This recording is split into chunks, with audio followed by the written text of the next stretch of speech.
This is my third and final talk on cause. Today I want to base my talk on what I consider to be the causal paradox. It goes something like this, that in the modern world, cause has become more important, and more important for everyone, including daily life, not only for scholars trying to understand the world more generally. Yet, despite the growing importance of cause, it has become correspondingly more difficult to trace. Now, let's unpack this, and then we can go through the various responses to it. Cause has become more important for two reasons. The first has to do with what the historian Thomas Haskell called the recession of cause. It used to be that much of what affected you happened in the immediate environment in which you lived. But with economic development, it moved further and further away. If you were a farmer, price, availability of seeds, almost anything else was affected not only by the economy in your locale, but in your nation, if not the world. These were increasingly things over which you had no control, and things that made you feel more vulnerable for that reason. So finding causes, or finding some way to both explain and possibly control what was happening, became a major concern. The second reason has to do with the decline of traditional values, and with them habitual behavior.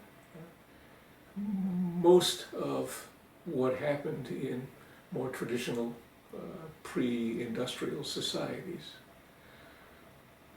was a function of people's role in the society, the behavior it dictated on their part, much of which became habitual. And we see this in reconstructions of lives and societies from various places around the world. With modernity, this changed, and it changed because all kinds of new possibilities opened up for people.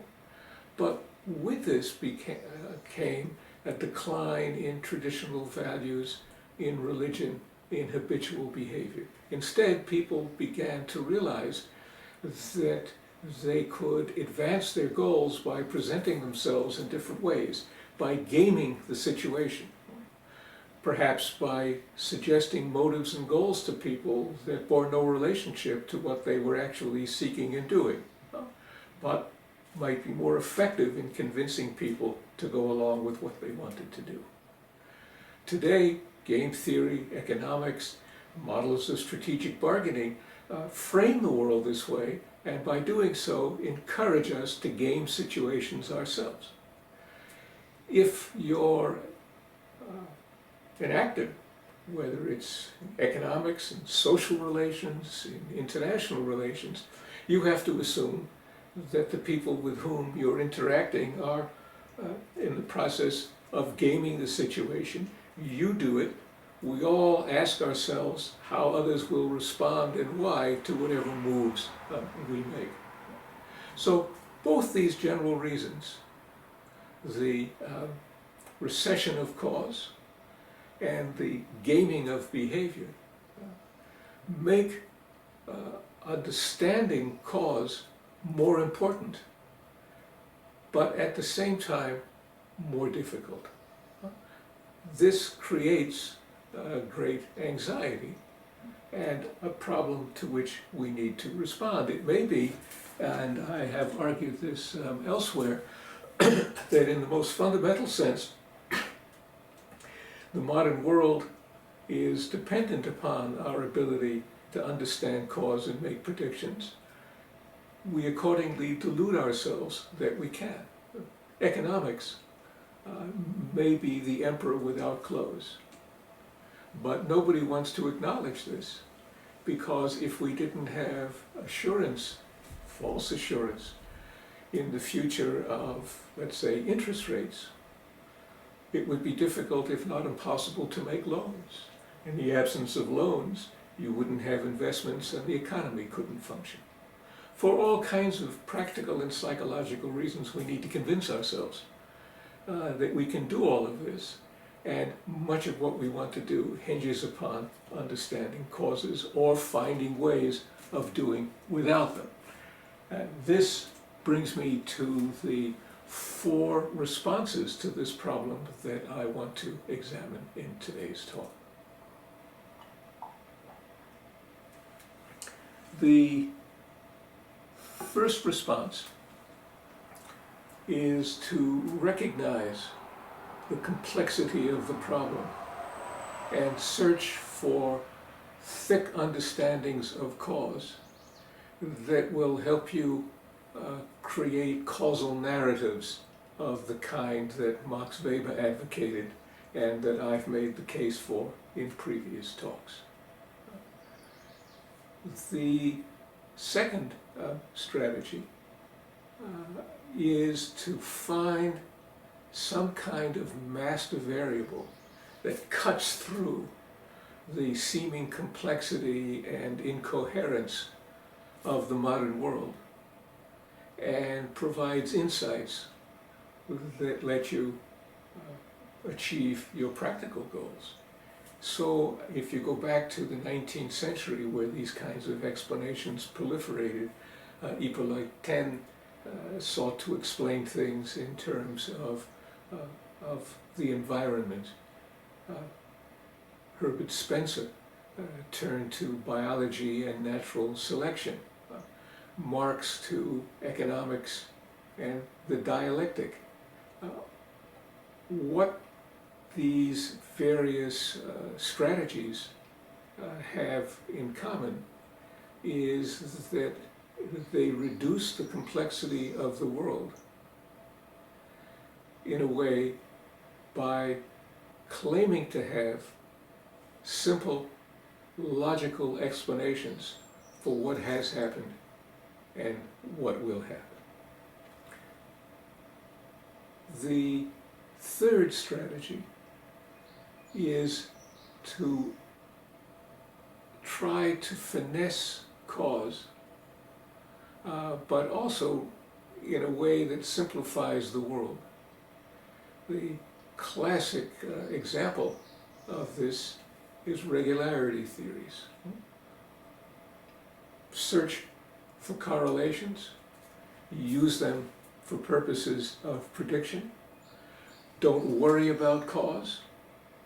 It's unnecessary to pursue if the associations you find will allow you to make predictions, because that facilitates the attainment of your real-world goals. The fourth explanation is like the first. It recognizes rather than denies the complexity of the world. However, in contrast to thick explanations that attempt to discover causes, or at least make the case for plausible causation, this fourth strategy seeks knowledge without cause. So a classic example, and really I think the first intellectual attempt to do this, is Greek tragedy. Sophocles' plays, not only Oedipus, problematize cause. They show that causes are there, possibly even fate, but our efforts to understand them and to act on our understandings don't get us very far, and in the case of Oedipus certainly had the reverse consequences of what he attended. Sophocles' characters search for causes, but what they think is knowledge is not, and turns out counterproductive. So tragedy offers a different kind of knowledge, and I'll give a talk on tragedy in due course. But it's not knowledge based on cause. If we look at modern social science, we find examples of this, including the attempt to apply tragedy to the understanding of international relations, something Tony Erskine and I have written a book about, or edited a book about. Think about agent-based models. They attempt to describe the rules that lead to outcomes. So they may describe rules governing individual behavior that results in particular outcomes at the system level or state level behavior. Specifying rules is not causal, and it may not in any way be predictive. It's quite possible, and this is true in many agent-based model games, that what is determinative is not only the rules, but the initial setting. How many players there are, where they're located, what resources they have, the context in which they interact. So the same rules in this situation may lead to many different kinds of outcomes. And in interpretivist social science, the practice turn has done something that may be considered parallel. It's attempted to fathom how actors are constituted, the rules that govern this, and the rules by which they behave. It allows one to understand behavior and to make some educated guesses about what might happen in the future, the same way agent-based models do. In effect, if we see understandings based on the practice turn or agent-based models as ideal types, they become starting points for narratives that either attempt to explain or make forward-looking forecasts. So, in effect, we have attempts of strategies 1 and 4, the thick cause and the other approaches to knowledge that are non-causal, both share an appreciation for the complexity of the world and the difficulty of extracting useful knowledge from it. They go in completely different directions, however. Strategies 2 and 3 deny the complexity of the world and seek through either reductionist theories, as in the case of Marxism, social Darwinism, and evolutionary psychology, as your most recent example of this approach, to cut through it with master variables or processes. And their compatriot, regularity theories, is an attempt at a thin or finessing the use of cause, but also through a simplification of the world. Where does this leave us? Well, in my view, the strategies with the most promise are numbers 1 and 4. The pursuit of thicker understandings of cause, or the search for knowledge that's non-causal in nature. And the least promising are the thin understandings of cause or master variables. However, interestingly, it's numbers 2 and 3 that are most attractive within the academy, certainly within the United States, less so in Europe, and in social science more generally. We not only think of economics. And this is so for the reasons, I believe, that I laid out at the beginning of the talk, that there is such anxiety and concern, most of it unacknowledged, about the need to understand cause, but the difficulty of doing so, that people are willing to listen to and pay attention to strategies which really can't promise what they deliver, but by believing they can, reduce anxiety and everyday concerns. So it raises the very interesting dilemma of the ways in which the search for knowledge may at times fly in the face of what it is that people want to know. Thank you.